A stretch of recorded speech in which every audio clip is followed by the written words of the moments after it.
Beloved of the Lord, good morning. We're happy to have you join us today. Peace be unto you, dear son or daughter of the Most High. Today, I want us to begin with a thought many of us don't like to confess, but secretly it's there. We sometimes envy people who seem so calm in the middle of chaos. Before we pray, let's take a moment to read the Word of God together, and then we pray. Let me share a story first. Booker T. Washington, the great educator, once told how he was insulted by a wealthy woman who mistook him for a laborer and asked him to chop wood for her. Instead of correcting her, he quietly did the job with dignity.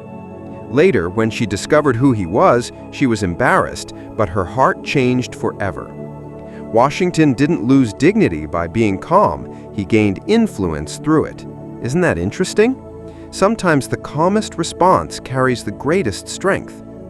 Now, let's bring this home. Imagine you're in the kitchen, running around like Gordon Ramsay with a deadline, pots boiling over, dishes piling up, smoke alarm threatening to preach its own sermon. Meanwhile, your sibling is sitting cross-legged in the living room, scrolling Instagram, or in Mary's case, sitting at Jesus' feet. Oh, the holy irritation that rises in moments like that. You're sweating and they're serene. You're frying fish and they're fishing for wisdom. Luke 10:40 says, "But Martha was cumbered about much serving, and came to him and said, Lord, dost thou not care that my sister hath left me to serve alone? Bid her therefore that she help me." Ouch! Honest moment. Martha's words sound like what we sometimes pray. Lord, don't you see me hustling while others seem to have it easy? Tell them to help me out. And Jesus' reply?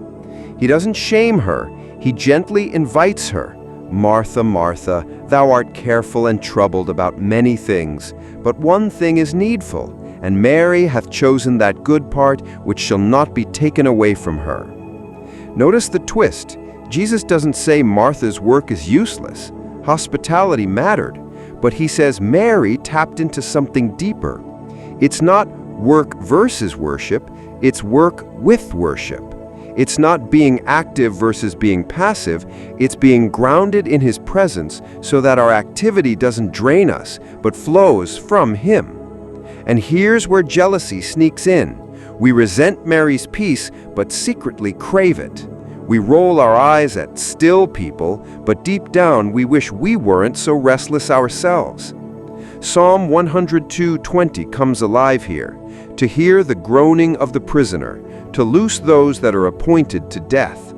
Sometimes we are prisoners of our own busyness, running around, pleasing everyone, meeting deadlines, managing expectations, and yet God promises to loose us.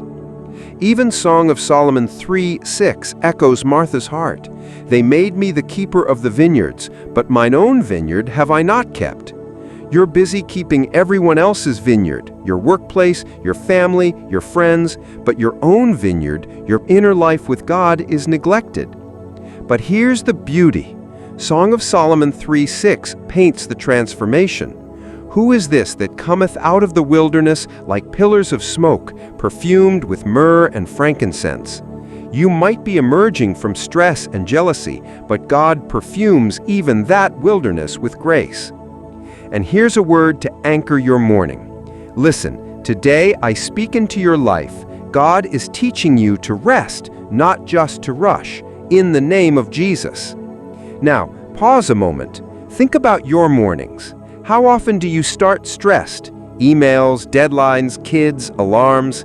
And how would it feel to start like Mary, anchored, calm, present with Jesus?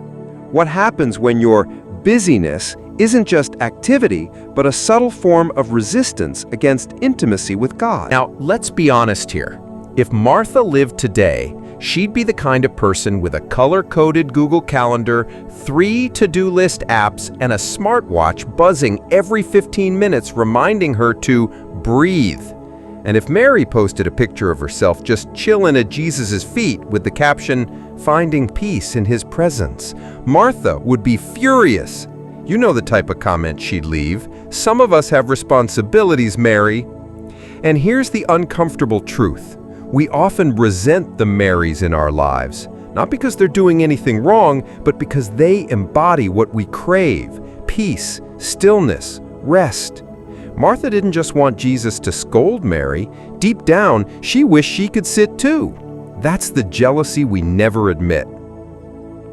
Let me heighten this. Think about your own life. Have you ever been grinding away at work, stressed out, exhausted? Then you see someone else living unbothered, smiling, peaceful, and your first reaction is annoyance instead of admiration. That's a Martha moment. But Jesus doesn't shame Martha. Instead, he gently redirects her heart. Martha, Martha, you are worried and upset about many things, but only one thing is needed. Mary has chosen what is better, and it will not be taken away from her. Luke 10:41-42. Notice this, Jesus doesn't dismiss Martha's work. The meal was important, the service was meaningful, but he points out that distraction and pressure had stolen her joy. She was serving Jesus, but missing Jesus at the same time.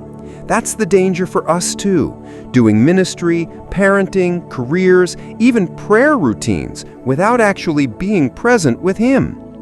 Listen, today I speak into your life. You will not miss God while doing things for God in the name of Jesus. And here's a twist you may not have thought of. Mary wasn't lazy. She was courageous.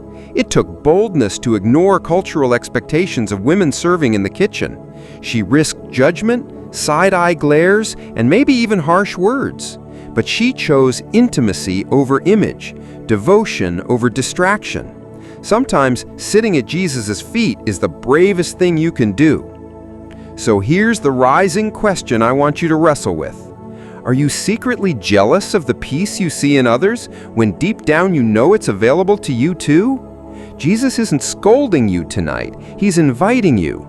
The same invitation he gave Martha, he's giving to you. Choose what is better. Because here's the promise. When you choose him, peace becomes your inheritance, not your competition. And that's exactly what we're going to carry into prayer. But before we bow our heads, let me leave you with this thought. If Martha's busyness was her prison, then Mary's stillness was her freedom. Which one do you want to live in? But one thing is needful, and Mary hath chosen that good part, which shall not be taken away from her. Luke 10:42. It's time to pray. Let us pray now. In Jesus' name, Father, we come before you this morning grateful for the gift of life, grateful for the privilege of rising with breath in our lungs, and grateful for your mercies that are new every morning. Lord, we come just as we are, sometimes like Martha, distracted and burdened, sometimes like Mary, longing to sit at your feet. Today, we ask that you align our hearts to your presence. Father, we confess that too often, like Martha, we are anxious and troubled about many things. We get so caught up in the busyness of life that we miss your presence. Lord, forgive us where we have substituted activity for intimacy. Forgive us when we've mistaken serving you for being with you. This morning, set us free from the prison of overwork, stress, and distraction. Your word says in Psalm 102:20, to hear the groaning of the prisoner, to loose those that are appointed to death. Lord, loose us from mental prisons, emotional prisons, and spiritual exhaustion. Break the chains of performance, perfectionism, and people-pleasing. Let us rise into the freedom of stillness. Teach us, Lord, to be still and know that you are God. Father, we ask for the grace of Mary, the grace to choose the better part.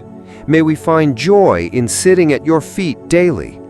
Teach us to cultivate stillness, even in a noisy world. Teach us to listen, even when distractions surround us. Lord, where our hearts are restless, let your peace guard us. Where our minds are racing, let your word still us. Where our souls are thirsty, let your presence satisfy us. Father, make us bold enough to say no to distractions and yes to devotion. May our mornings begin not with anxiety, but with anchoring in you. Lord, today we confront the quiet jealousy we never admit, the jealousy of seeing others at peace while we are restless, the jealousy of seeing others free while we are bound by deadlines. Lord, expose it, heal it, replace it with joy. We will no longer resent the peace in others. Instead, we will rejoice, knowing that the same peace is available to us. We declare today that envy has no place in our spirits. We will not be like Martha, resenting Mary's peace. Instead, we will be like Mary, receiving the invitation of Jesus. Heavenly Father, you never told Martha that her service was worthless. You reminded her that her heart was misplaced. Teach us balance, Lord. Teach us how to work while worshiping, to serve while soaking in your presence. Father, may our careers, businesses, and ministries never pull us away from intimacy with you. May our hands be diligent without our hearts being distant. May our service be fueled by your Spirit and not drained by our own striving. Lord, help us keep our vineyards while serving others. May our inner lives with you be strong. Father, we lift up our families to you. Where there is tension, bring peace. Where there is comparison and jealousy, bring love. Where there is distraction, bring focus. Let our homes be like Bethany, where your presence dwells. May our families learn to sit at your feet together. May our children know your word. May our parents be anchored in your spirit. Lord, heal broken relationships where jealousy or resentment has created walls. Break every barrier and make our homes a reflection of your kingdom. Lord, as we step into today, we declare that we will not be carried away by unnecessary distractions. We will focus on the one thing needful. We will keep our eyes on Jesus, the author and finisher of our faith. Father, we ask for divine strength. Renew us this morning as eagles. Let this day be marked by clarity, calmness, and divine wisdom. May everything we do today be done with your presence as our anchor. Thought for the day. Father, we thank you for this morning's encounter. Thank you for teaching us through Martha and Mary. Thank you for freeing us from busyness, jealousy, and distractions. Lord, we receive the peace of Christ as our inheritance. We walk into today with stillness, boldness, and joy. And now we thank you because you have answered our prayers. For in Jesus' mighty name we have prayed. Amen. Thought for the day. Beloved, remember this as you rise. Stillness is not weakness. It is strength rooted in surrender. Don't envy the peace of others. Receive it for yourself. Mary chose what was better. So can you. Bible in 1 year. Today's encouragement for your Bible in 1 year journey. Genesis 25 to 27 and Matthew 9. Start your day with His Word. It will set the tone. As you rise this morning, may the Lord clothe you with peace that surpasses all understanding. May your hands be strengthened for today's tasks, yet your heart remain anchored at the feet of Jesus. May every hidden jealousy, distraction, or anxiety be silenced in the presence of God's calm. Go forth with clarity, with courage, and stillness that confuses the enemy. The sun shall not smite you by day, nor distraction steal your joy. You shall walk in grace, wisdom, and peace. This morning you are blessed, uplifted, and kept in perfect peace. Amen.